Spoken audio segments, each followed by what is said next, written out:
And this generation is impacting our own generation. Exactly. The scripture tells us when David served the purposes of God in his generation. So in the generation we are in, we have to impact them. And we are impacting them with godliness. Paul told Timothy, godliness with contentment is of great gain. Then he told him, train yourself to be godly. So godliness is a core issue. And as we study the scriptures, it's very good to know we are called to be a godly people. We are called to be godlike. And that's why in Genesis chapter 1, he said, let us make man in our own image and in our own likeness.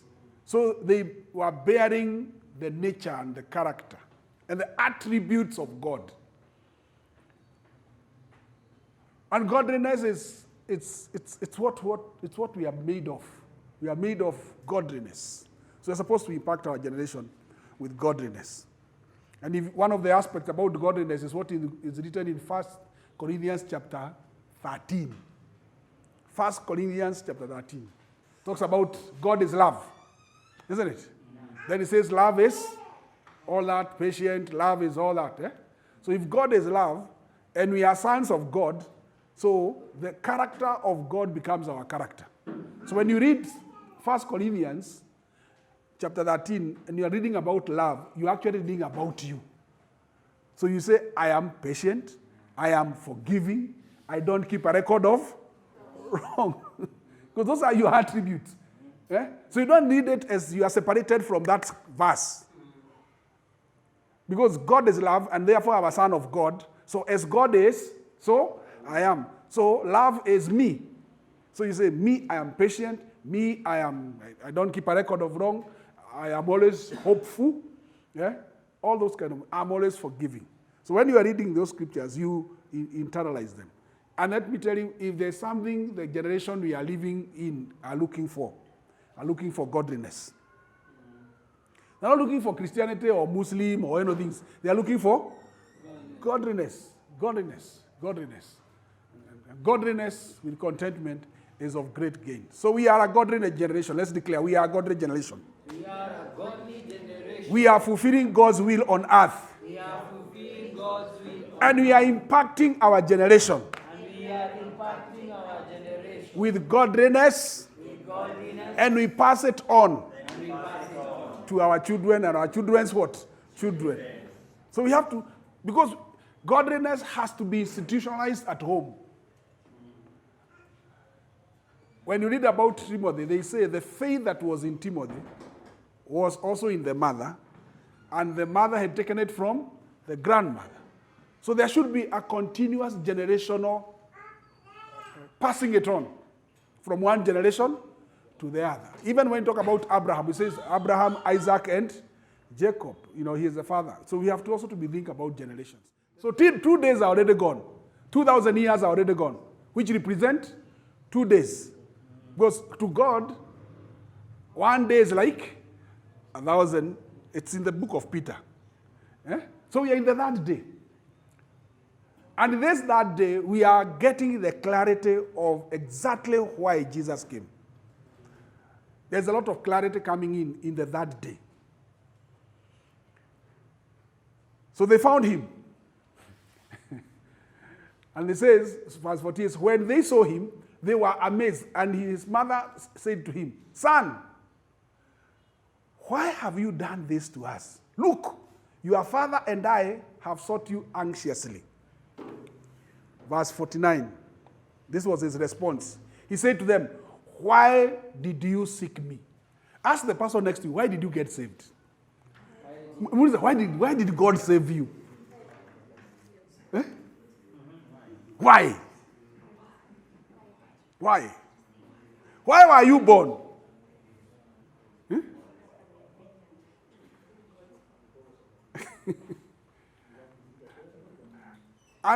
A typical normal Christian on the streets, they will tell you, I got saved to go to heaven. That's basically what they tell you. Yeah, I got saved so that I may go to heaven, so that my things can mambo yangu yawe nini? Sawa. So that I escaped from hell. Eh? But do you think that is really why God was looking for us? So he's asking, why are you seeking me? Then he replied to them, didn't you know that I must be about my father's what? Business. That's a question that is telling us the mother and the father knew. Because didn't you know? Eh? So it means they knew. Because remember when Jesus was being conceived, the mother was spoken by the angel.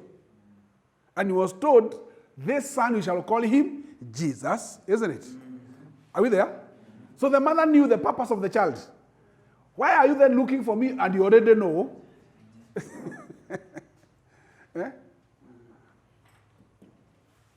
And us who are parents and who are going to become parents, you have a very, very tall order. Eh? Blessed are those who are already finished.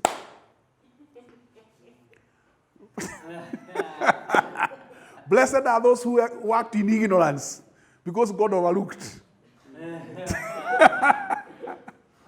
In days of ignorance, God overlooked. But now, from this day, any child that is conceived and born, their parents must tell us, why is that child coming? The one that you already have, that one we may not ask. But the other one now coming. Because every child has to serve a purpose. A purpose. And the purpose comes from the source. Okay? Jeremiah chapter 1 verse 5 says what? Before you are formed in your mother's womb, I knew you, isn't it? And I appointed you, I set you apart to become a prophet. Parents should have a clue. Who is this coming? Why is the person coming? So that they don't become hustlers, sufferers, and survivors. Some of us are just sufferers. We are trying to find our way. We are beating about. But if we had parents who knew why we came, they would tell us our reason of existence as early as possible. Where we're the governor, where we're the engineer, are we there? But these days, parents are so ignorant, they don't even understand. So he's telling them, why are you looking for me? Didn't you know I must be in my father's business? And they says, but they did not understand the statement, which he spoke to them. So they also need to understand. And that's why I want us also to understand, what is this father's business? And let me tell you, many people don't understand the father's business. They don't understand. They have religious business, they have religious activities. But what is the father's business? Why would God give one son as an investment? What was he looking for? Because God himself is an investor. He has to get dividends and results. Remember, he gave people 5 talents, 2 talents, 1 talent. And when he came back, he was looking for accountability. The one who had 5 brought 5 more. The one who had 2 brought 2 more. So the big question is, what is the father's business? Salimia mwenzako mwambie, I pray that you understand the father's business. And be involved in carrying that father's business. Eh? I seek to understand the father's what? Business. When you talk about the father's business, we are talking about what's the father's intention. What is the intention of the father? His intent. Says in the book of Ephesians, his intent was that through the church, the manifold wisdom of God might be made known to the powers and principalities and authorities. God is a God of intention. He is not just a God of abracadabra. He is very intentional.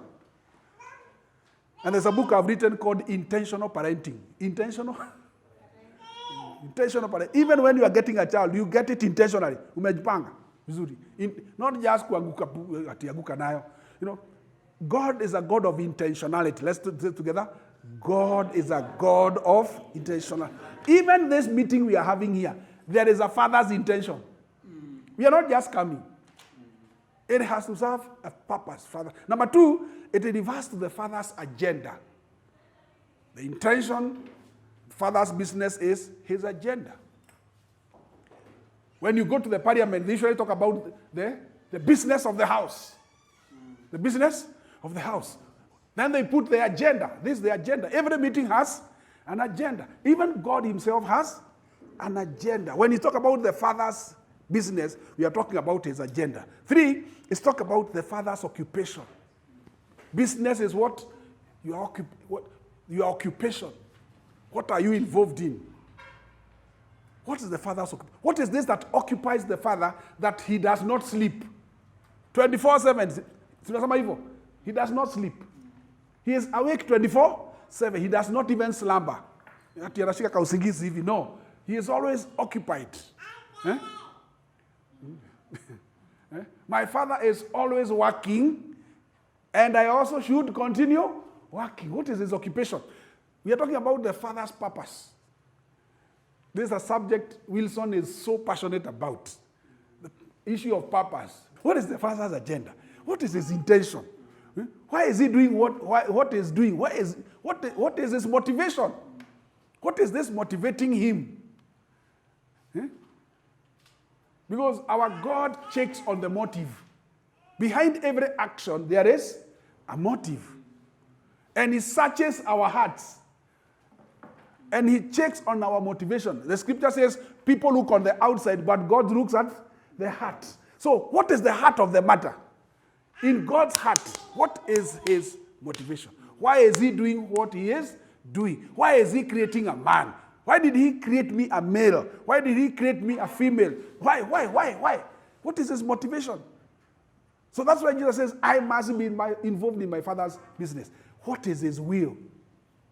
He says very well, I did not come to do my will. I came to do your will. Yeah. Eh? What is the will of God? And he says very well, the will of God is to believe in him whom he has sent. Eh? So what is the Father's will? And that's, he said, remove this cup from me. But not my will, but your will. And in the prayer we say, your will be done on earth as it is in heaven. So what is the Father's will? So when you talk about the Father's business, those are the questions we're asking ourselves. And finally we are saying, what is the Father's passion? What is he so passionate about? What is he passionate about? That he cannot settle. That he has to make us come here this evening, have a meeting. There must be a father's passion that is pushing us. And finally, we are talking about what is the father's vision and mission. So when Jesus says, I must be in my father's business, he is saying, I must get involved in my father's what?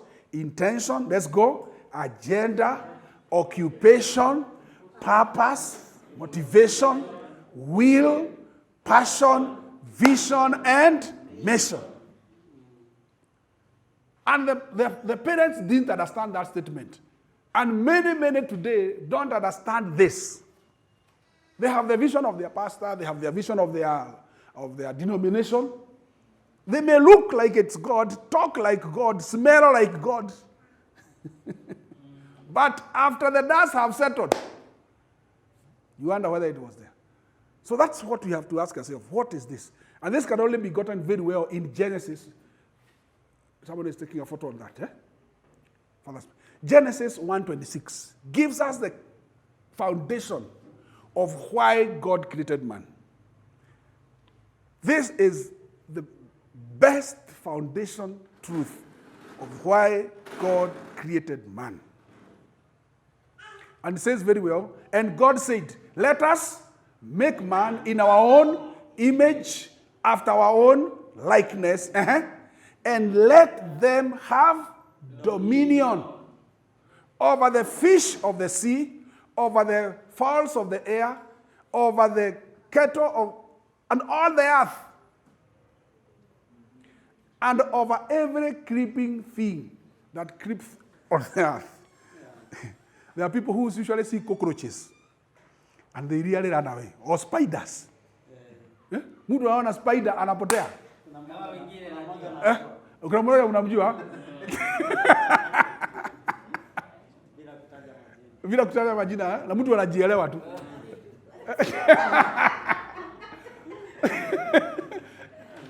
You wonder who is supposed to be running away. Genesis 1:26. The things you're supposed to master, they end up mastering.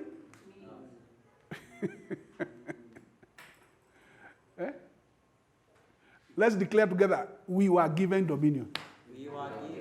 Man was given what? Dominion over the fish of the sea.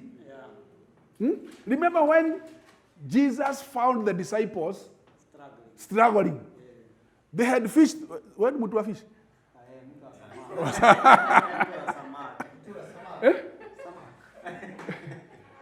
According to the nature, they fish at night. That's what I hear.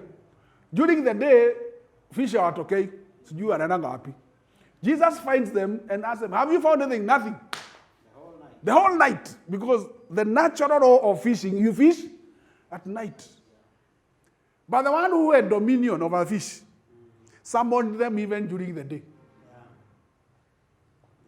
They came in numbers until the nets were almost. So Jesus came to demonstrate that he had the power and authority.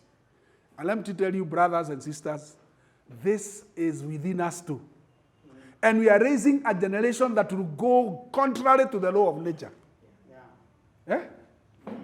Because we are not natural beings, we are spiritual beings that has power and authority over nature.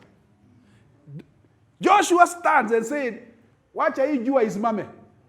Let this sun stand until I finish the assignment." Amen. Are we there? That is taking power and authority over nature. You have a lesson that you have not covered. Unasema hiyo bell basa isimame kwanza. Watu wanasema mbona hii lesson haiishi? It's because kuna ka topic hujamaliza. We have the power to extend time or to reduce time. Hello? We were given dominion over nature, over the animals. That was the man. He says, so God created man in his own image, and in the image of created him, male and female. First of all, created him. Then he created containers, male and he had the content first, called him. Yeah? In the image, God created him. Then he created container, male and female. We'll talk about that some other time. And God blessed them. Are we there? And God said unto them, be fruitful, multiply, replenish the earth, and subdue it, and have dominion. When I was in school, I was told by my English teacher, anytime something is repeated twice is a point of emphasis. Don't take it for granted. When you hear something has been repeated twice, think twice. Why is it being repeated? And there's a repetition of this word, dominion. Dominion. Dominion. Dominion. So the motivation of God was him to create dominators, not denominators. He was creating dominators, not denominations. And today there's a lot of a fight between denominations. Why? They want to dominate one another. Because within the nature and our DNA, there is a principle of taking dominion. Let's declare together, I was created to take dominion. I was created to take dominion. Like yesterday we went to a meeting and Wash took dominion. She took over. Even the principal was wondering, kwani haishi? Because she has a business to finish. And to talk about a business, we don't care whether they are school programs or anything. We are the ones in charge. God, kudos for that. Yeah. Yeah, she took her rights. In meeting the husband, I must finish what I had planned to do. I learned from the best. You learn from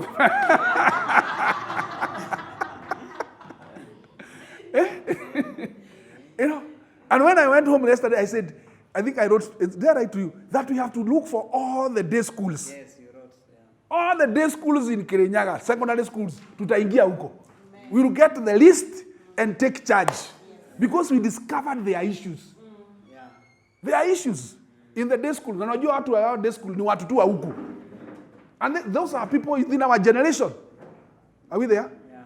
Let's declare all day schools All day schools are open for us. are open for Opportunities will be there. opportunities will be there. We will take charge We will take charge and influence that generation. and influence that generation. Yeah. I couldn't, because I started, I was just praying about it, saying, yeah, that was an opening. So every day school, whether primary, kuna hizi boarding, hizo tunaweza kuachana nazo sana. We want to touch the day schools that our people in Kirinyaga wanaendanga huko. No boarding schools, wengine wanatoka mbali. But we want to touch our own. So he was given dominion. So that which God gave man from the beginning was dominion over the earth. I think we have talked about this before. The issue of the king, the royal family, and king's what? Business. Because business has to be carried between the father and the sons. Yeah? And the other day I was talking to somebody about this group of the Wahindis. Are they called the Indians? When you go to an Indian shop, it's a family business. From one generation to another.